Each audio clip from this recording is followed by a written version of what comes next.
Yes, at hindi lamang po doon sa usapin ng mga kaso kasi Okay. kailangan din po natin at alam naman po natin na karamihan po sa ating mga kasamahan sa media ay nangangailangan din po ng mga background tungkol sa batas. Uy, maganda yan. Lalo na Oo. sa mga coverage natin. Kaya magkakaroon din po tayo ng legal advice or legal education para Uy. sa mga kasamahan natin sa media. Maganda yan. So, ibig sabihin, maliban dito sa legal assistance na ito, PT Forms in partnership with the Public Attorney's Office will be giving probably seminar workshops Yes, on the laws on libel, cyber libel at Yes. mga kalintulad nito. At iba pang mga batas siguro na related dito sa ating profesyon. Or halimbawa, yung mga kino-cover natin ng mga storya, Yan. kailangan natin ng mga background tungkol sa batas, kung Yan. ano man ito. Oho. Halimbawa, pag-usapin ng droga, halimbawa, paano ba itong, ano ba yung mga batas, liban dito?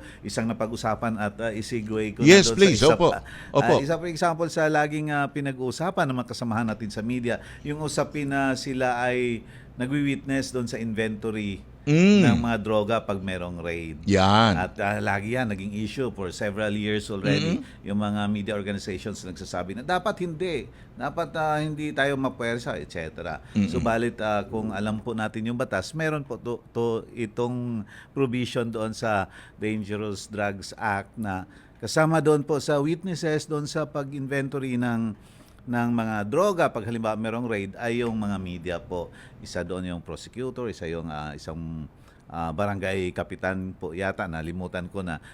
Subalit pangatlo po doon ay media. So until that time na hindi po na-amend ang batas na yon, yung media po talaga ay kasama doon sa inventory ng droga kung merong mga raid or paghuli kasama ang pulis at PDEA. Uy, maganda yan. So, this will be part of a continuous learning process sa Yes mga po. media practitioners. Kasi lahat naman ng profesyon merong continuing education. Yes, Halimbawa, oo. kung ikaw ay abogado, meron ding mga seminars May na CLE. kinakailangan, di ba? Okay, so ito malaking bagay, of course, sa mga practitioners. Maliban doon sa karadagdag kaalaman, maaring magsilbi rin bilang refresher para sa mga nariyan, di ba? At hindi lang po para sa mga media nandito sa Metro Manila. Yes. Iikot po tayo kasama ang PAO para parating din sa mga kasamahan natin na nandun sa mga probinsya.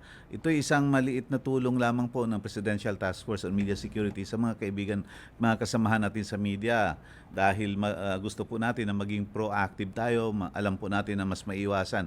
Yung mandato po ng PT Forms ay yung safety and security ng media, pero alam naman po natin na kung may alam po tayo, kung alam po natin na maiwasan at masiguro ang ating buhay or kaligtasan. Yan.